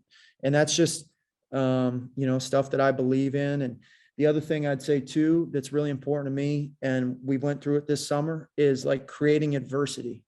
I think that in order to get the best out of your team, because every team's going to go through adversity, right? Like, whether it's on the floor or whatever, like, so on the floor, I tried to make it really, really hard for the guys this summer, because I wanted them to be able to function in adversity. I didn't want, anything to be easy. I wanted everything to be an adverse situation. So, we went through a lot of that this summer, where I tried to make everything hard. Like, when we did workouts, like, it was coming off of weights or coming off of conditioning or whatever, like, I wanted them to be tired in it, because when we get to a game, like, the true measure of a good team is how they function in adversity. It's not, I mean, everybody can have a great time and be good when shots are going in and you're getting stops and you're getting every rebound and not turning it over.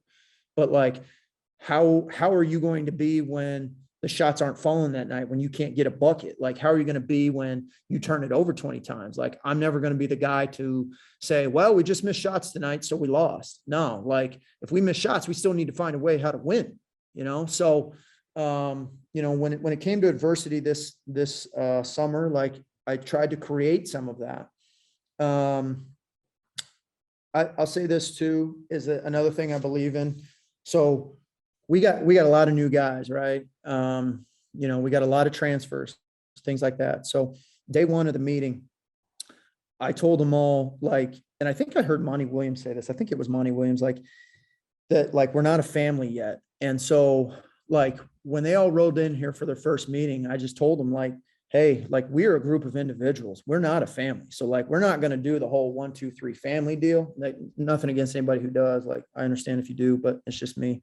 Like I said, I'm different, but like, we're a group of individuals, and we're going to have to respect each other first. We're going to have to trust each other, and once you build a certain form of respect and trust, then you can be loyal to each other. You know, and then you start to become a team. And then after that, you become a family. So I really believe in that. Like, I really believe that it's got to start from the bottom. Like at the very beginning of this, you know, summer, I told them all, like, we're a group of individuals. We're not a family. You know, we will get there and be a family by the end of the day. That's what we will do. But there's steps you have to take, and you can't skip steps and just automatically come out of the gate and say, hey, we're a family. I hope you guys are getting something from this. But I would say that, like, one thing I've always really wanted to set out and do as a coach who's now getting into their late 30s, I've always wanted to help coaches who didn't really know what steps to take, right? Because like when I was coaching, I wasn't part of a Division I program where I had like Division I assistant coaches or a Division I head coach telling me what to do, or telling me like, hey, you know, you need to do this in your career. So like, you know, and I wasn't like a high level player, you know, or anything like that. So like, I always wanted to help coaches, you know, and be able to get to a position where I could give advice to people. So I guess the advice I would have for a younger coach, and I shouldn't say younger coach, any coach that wants to be able to get in, you know, one is I'm always willing to help, right? So like I'm always, and I'm just like a real guy, and I like, even when it comes to recruiting, I like to have like real relationships with people as opposed to just calling. Like some of my greatest friends have some really talented players, but like there's a lot of times I don't even talk about those players just because like I want to be able to have a real relationship and real friends. I don't want to pick up the phone and the first thing that comes out of my mouth is, hey, how's so-and-so doing? Oh, how's this guy doing? Oh, is this guy good? Like, I'm not into all that. Like, I'm into having real relationships with people. And it's the same way when recruiting with players. Like, I'm going to be honest, you know, because I don't want anybody to show up here and think it's going to be something else. And then all of a sudden, you know, they're unhappy. And I've always felt like being honest is the best way, because like, what is the other school going to use against me if they negative recruit? Well, they're going to say, oh, Jace is going to be honest. Cool. So like, you know, but anyway, back to the advice part. Like, I would say, worry about the job that you have and excel the best in that job. Because if you're worried about trying to advance your career, it's very tough to advance your career and do really good at your own job. And so like for me, for instance, like, yeah, I always wanted to be a head coach, but I never really like thought it, you know, I never really like invested a whole ton of time in it. Like I have a good friend who always used to ask me when I became associate head coach, he used to always ask me like, well, who would you hire if you ever got a head job? And I was like, dude, I'm not letting my mind go there. Like I'm not letting my mind go to that spot, because I need to do the best job as the associate head coach for Coach Peary or an assistant coach for Coach Gebbing. Like that's what I need to do. I don't need to worry about things that might or might not happen. So, you know, and the other thing too with that is like worrying about your own job and what you have is like, you know, a lot of my friends, when I talk to them, like we talk about a lot of different topics, right? But one topic that comes up quite a bit is like who everybody thinks is a good coach, like assistant, head coach, whatever, you know? So I've always, you know, worried about doing my own job, because you never know who's talking about you, you know, you never know who's going to recommend you for a job. And you know, it's about the work that you do within that job. It's not necessarily about the 2 weeks that you're trying to get the job. It's about the work that you've done leading up to it, you know? The other thing is going back to worrying about your own job, is that like, I think it's very important to stay loyal to the program, to your head coach, you know? And, you know, so I think that's always been a big thing for me, is that I've always wanted to stay loyal to our head coach in my role and be the greatest assistant coach that I could possibly be.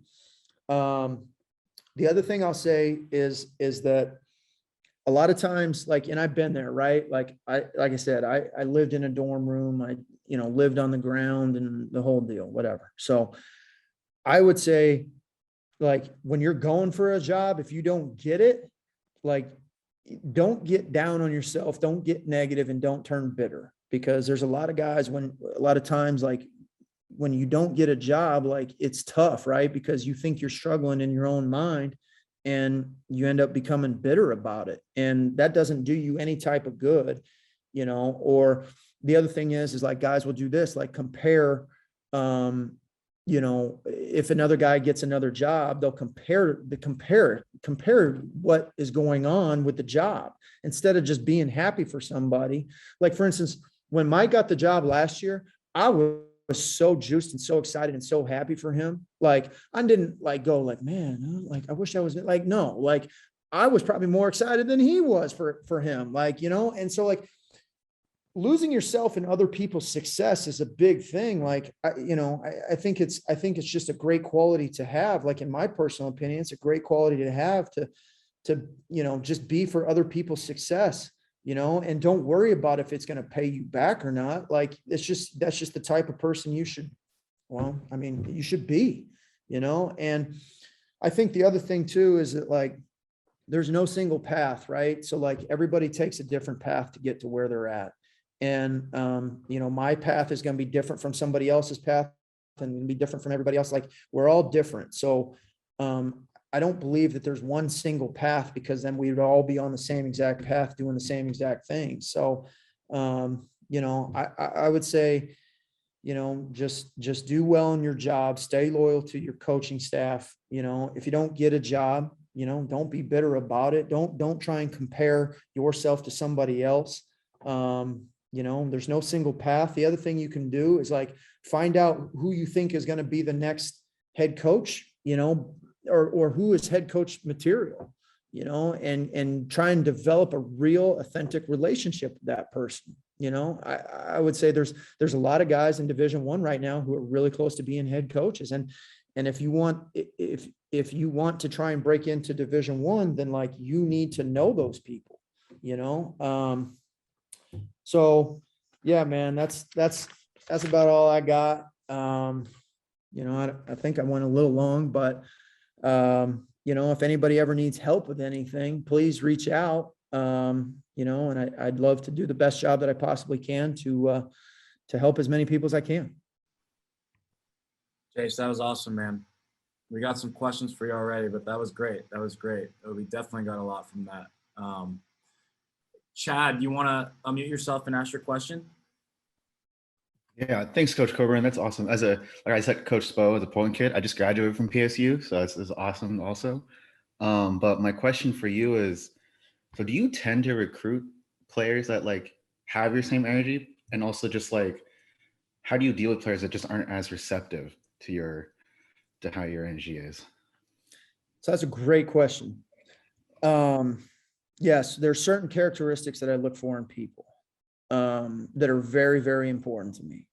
And like, I like people with good, positive energy, good vibes, right? And then on the flip side of it, I would much rather coach a guy who's got energy already than try and coach someone to be out of their personality. But when guys don't have the same sort of energy, like, the one thing is I want everybody to be themselves, right? Like, I don't want people to feel uncomfortable in their personality, like for instance, if we got a quiet guy, the one thing I'm gonna be requiring of that person to do is they sure as heck better yell out if a screen is coming. Like, I don't care if you're a quiet person or not, but if your teammate gets lit, then we're going to have a problem, So, if they're on the quieter side, that's cool. Like, be who you are, and I'll be who I am, you be who you are, and hopefully everything will mesh and we'll be good, So, but yeah, I mean, definitely there's an element to the recruiting side of certain characteristics that we really, really look for, because I believe in certain core values that if you have multiple, then you got a very good chance to have a good team. Hey, Jay, Steve Yang here, man. Thank you so much for jumping on and doing this, man. You're like my kids. I tell people my kids are batteries included, man, and they're fully charged every time. So thank you so much for doing this. But Zach's got a question. Zach, if you want to unmute yourself and ask Coach. Yeah. Hey, Coach. How's it going? First of all, thank you for taking time out of your day to give us this little presentation and let us ask you questions. So I really like how your reason to get into coaching is to help people. And my question is, like, indeed, our goal as coaches is to impact and help, our staff, our players, even down to the managers, get to that next level. So I was kind of curious, like, how do we as coaches impact and help someone to inspire them to do the same and, start that kind of chain reaction? And then I was kind of curious as well, how can I do that in my current position as a GA where, because of COVID year, some of the players are 3 years older than me. Okay, so I would say this first. I would say that in any role that you have, no matter what, people need to know you care about them, right? Because at the end of the day, like if you want to impact somebody's life, you have to care about them. You can't do it just because it's going to make you feel good, right? So I think that it starts with that. It starts with showing them that you really care about them. And then once you know that somebody cares about you, you start to trust them. And it goes back to that whole thing I was talking about earlier about, being a group of individuals and eventually being a family and things like that. And once people know that you care about them, they begin to trust you, right? Or they begin to respect you, and in this whole thing of coaching is like the going back to our first team meeting is that, like, I told the team, like, just because I'm the head coach and to be honest, like I'm like, and I've said this a million times tonight, but like, I'm different, right? Like I believe and think differently than a lot of other people. So I'm gonna say this and people probably disagree with it, but like, I don't believe just because I'm the head coach that as soon as I walk in the door, it's automatic. Everybody's respecting me and everybody's trusting me and all that. Like I told the team, like, I have to earn your trust. Like I have to do that. I have to earn your respect. Now on the flip side of it, they have to do the same thing, right? Like they need to earn my trust and my respect too, so I don't believe in the whole walking in the door and everybody's like, oh, he's the head coach, we instantly trust and respect him. Like, that's just not who I am. Like, I'm going to get in there and work for people's trust. I'm going to get in there and work for people's respect, so I think it goes to that. Like, how can you make an impact on people's lives? Show them you care about them, right? And then once they know that, then they start to trust you, right? And then, once they start to trust you, then they respect you, or it can work the other way. They start to respect you and trust you. But like, spending time with players is a great way to know that they care. And one of the biggest things is to not make it always about basketball, right? Because a lot of times in this game, people get treated as players, right? And not players getting treated as people. And I think that that's a very thing that gets missed a lot, is that you have to treat everybody as a person first. Like, everybody has feelings. We're not robots. So like, you have to treat everybody like they're a person and care about their individual lives, and not just, hey man, like, let's just get some extra shots up. No, that's all cool, right? Like, yeah, we all need to do those types of things. But like, at the same time, you got to know who the person is too.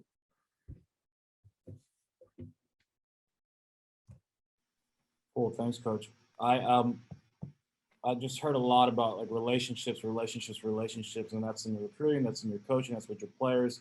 And that's been really one of the themes I've gotten from this. But I'm gonna take it to basketball real quick. So like, you got the job spring, summer. What did you emphasize basketball wise with your team this summer? Like, what did you work on the most? A variety of different things. Like you said, we worked on some offensive stuff, and we worked on a lot of defense too, because let's just take, for example, a ball screen, right? Like we've got some guys back from last year's team. We've got 3 new assistant coaches. We've got a bunch of new guys from different programs. So like we have 2 guys who might have hedged the ball screen last year. We got 2 guys who switched. We got 2 guys who, dropped. We got 2 guys, maybe some of this terminology is, different from what you guys know, but, we got 2 guys who downed it. We got, so it was all about getting on the same page for us this summer. Because last year with COVID and all that, we didn't have summer school. We started really late. It feels like we started at Halloween, but someone just told me the other day, we didn't start practice till November. So, I think it was like second week of November, we started practice. So we had, last year we had a lot of new guys. So there was a lot of people on different pages, and so one thing I really wanted to set out to do was installing our system and getting everybody on the same page. I would say the other thing we really focused on was player development. We did a ton of shooting. Like there were some days I thought the dude's arms were going to fall off, but to me, it's like making the ball go in the basket, right? Like we can come out and run all these fancy plays, but if we can't put the ball in the basket, what are we doing? So we worked a lot on the back half of offense of just putting the ball in the basket, and we cranked up a ton of threes this summer and so yeah, those were most of the things we worked on, basically getting on the same page and a lot of shooting. Very cool. Say hi to your mom, by the way. Hi, Mrs. Coburn. There's a proud mom on the screen right there. I was going to say, so like, I got great parent support, right? They're at the dojo right now, like,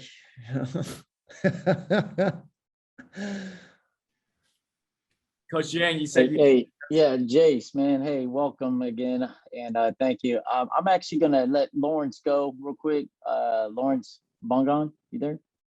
Hey, how are you doing?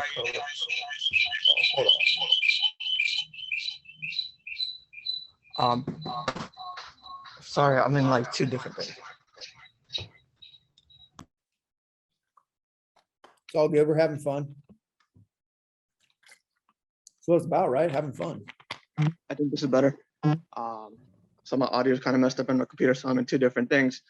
So, Coach, I appreciate how you say you get happy for people on their success. Like when your friend got hired as a coach, you were happier for him on that success. I coach high school, and 2 years ago, I had like 3 different starting point guards. And, they're high school, so they're like pretty upset when they get bumped down to like the bench. How do you kind of instill that in your players to be happy for the other players if they take their minutes, right? Right. So that's a tough one.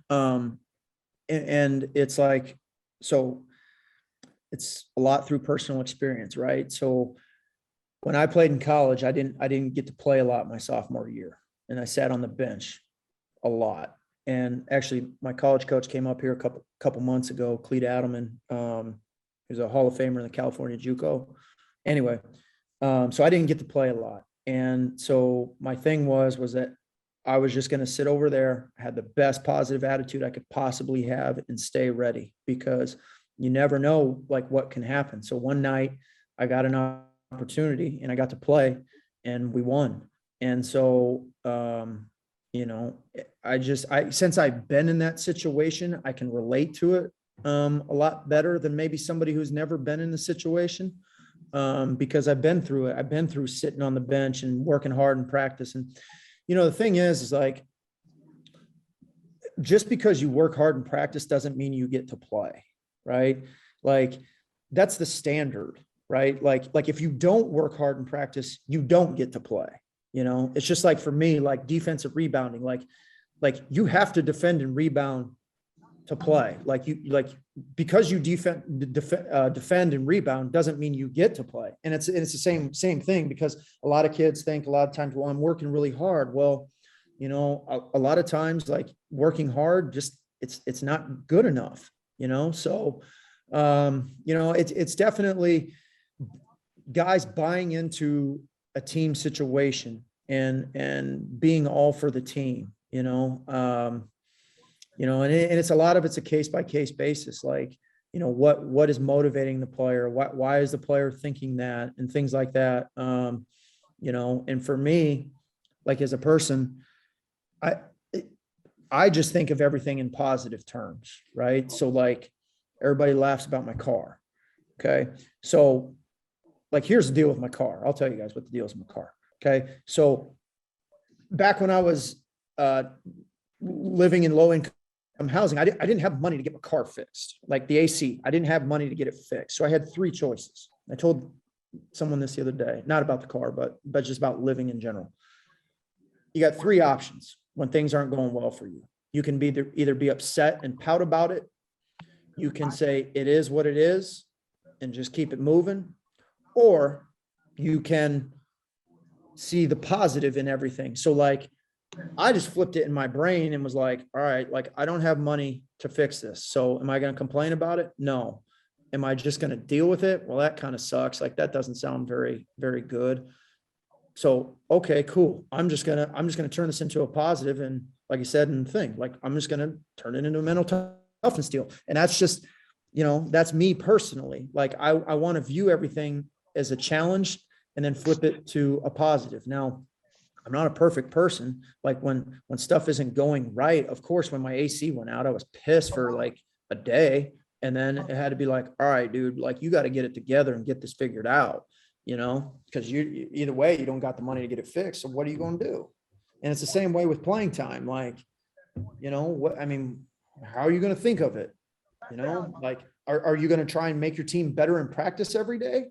Or are you going to sit there and pout? You can spin it into a positive. So that's what I would say, man. That's awesome, man. Hey, let's get the next question going. We've got time for two more, and then we'll let Coach kind of enjoy his newborn too and take care of the family. Enzo, you want to unmute yourself and ask Coach? Hi, Coach. I appreciate you taking the time to talk to us. Love your philosophy and just love your attitude. Most teams have pillars, like for their culture. What are the pillars that you emphasized when you first came into the role as head coach?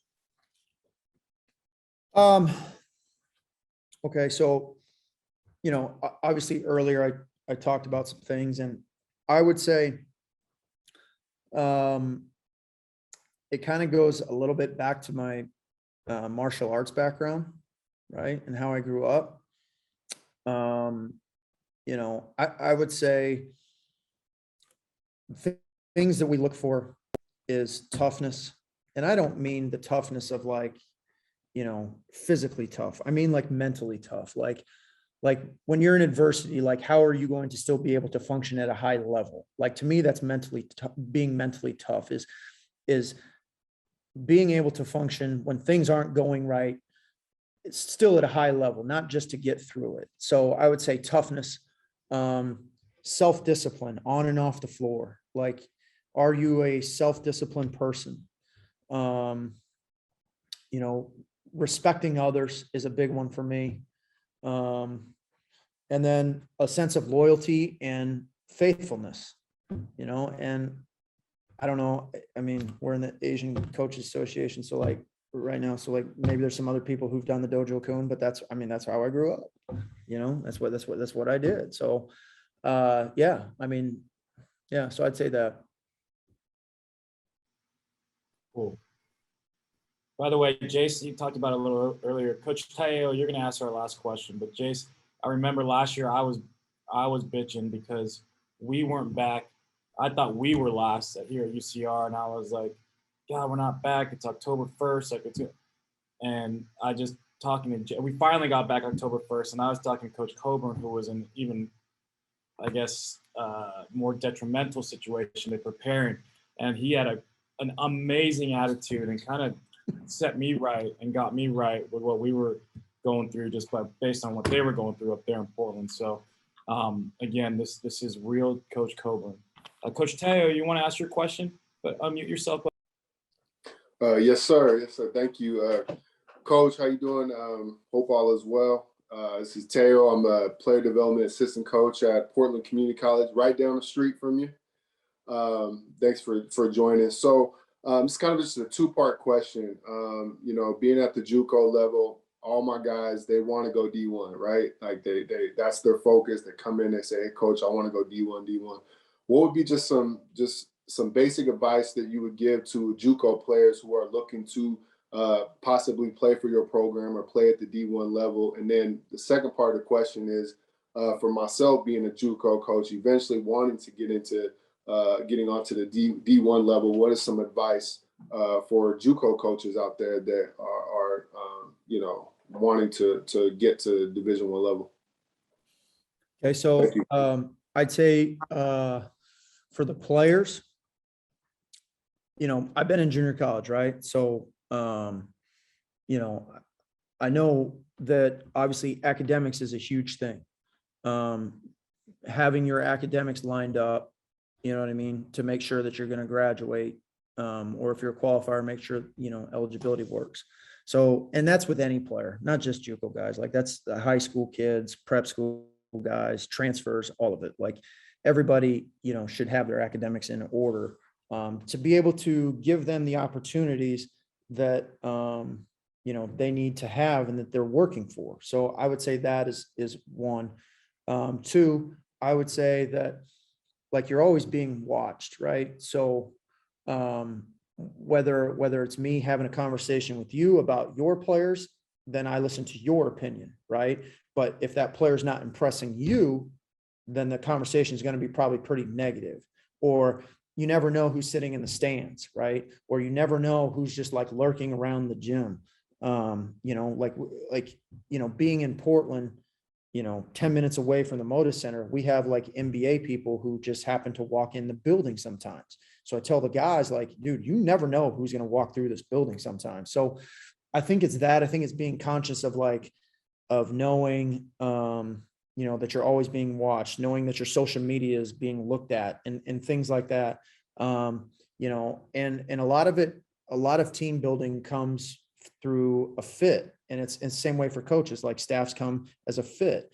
And so, sometimes like schools might not recruit you, but it might just be because like they don't need a point guard or they don't need a 5-man. So it's nothing personal. It's just how some things work out sometimes. So I would say work on the characteristic things of being a great person and having positive energy, will get you looked at. Like every time I go to a game, like one thing I'm always looking at is like, what's the positive energy like in the room, and who's bringing the positive vibes, So I would say that. And as a coach, like I said earlier, like junior college is a great way because if you have players that you're recruiting and then you have players that are getting recruited, it just opens up your network so much more.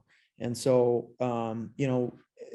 and then the other thing is like, it's awesome to be able to connect with people in the business and even in your own league, like some of my closest friends to this day are assistant coaches who were in the league when I was at Howard in the WACJAC. Like some of those guys are my closest friends that I talk to probably like every other day, and so that are very successful and have, great jobs. And, so I would say just keep reaching out to people, getting to know people on an authentic level, and form those like real friendships. And it doesn't always have to be about college basketball. It doesn't always have to be, just basketball talk. It can be getting to know people on a personal level.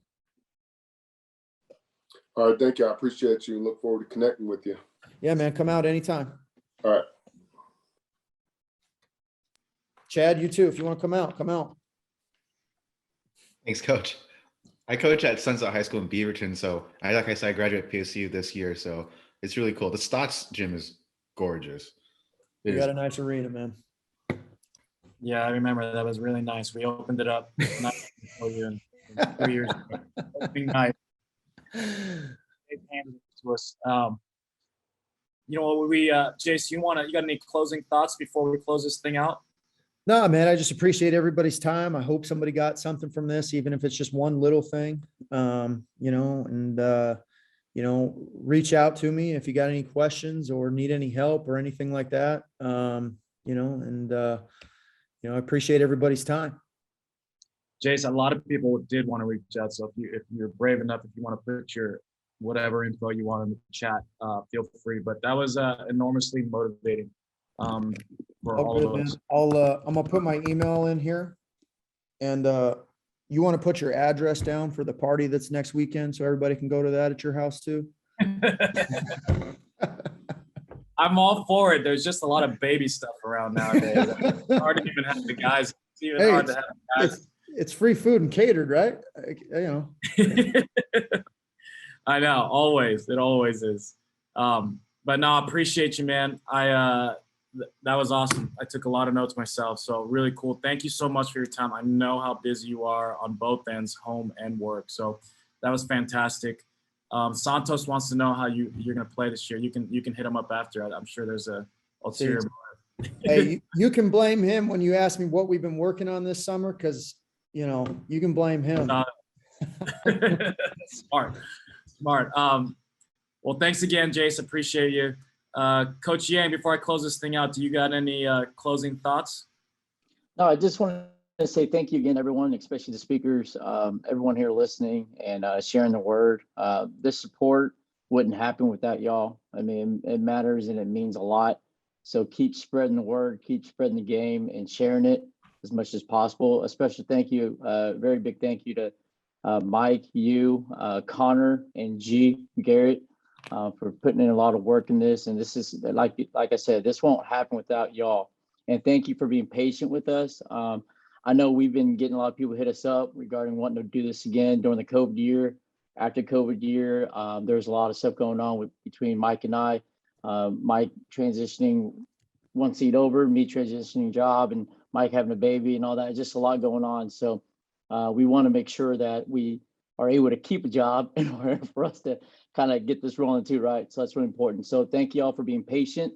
And we really do welcome everyone's feedback, everyone's questions or concerns. But thank you again, like Jace, I appreciate you, man. And I know I've got some Portland State people down here too, so they speak highly about you. But thank you so much for everything you do, man. Thank you, guys. Appreciate it. All right, before we close out, and Coach Yang keeps mentioning them, but there's two guys who are behind the scenes. Last year it was just Garrett Furubayashi, but now we have Connor Oniki. So Connor Oniki works at Arkansas, also in Harvard Law School, but is a former basketball manager at Harvard, but he's interning at Arkansas in their athletic department. And also Garrett Furubayashi, who's been doing all this behind the scenes the whole time for the last 2 years and just was promoted this summer to director of operations at University of San Francisco. And there are so many of you guys out there that have gotten promoted, obviously, or gotten these awesome opportunities, and we try to highlight them, but feel free to reach out to us. Always let us know so Garrett and Connor and Steve and I can put it on our social. So congratulations to all you guys. Congratulations, G. But we couldn't be more proud, obviously, Steve and I, for the turnout today. It was fantastic. So thank you guys so much for coming. And we hope to see you guys Monday for episode 2. And I think that'll close it out for the summer. It's short and sweet, but I think it'll be really valuable. I think we got Perry Huang from Seattle Storm, and I think we have somebody else lined up that should be really entertaining. So thank you guys so much, and ladies, for coming.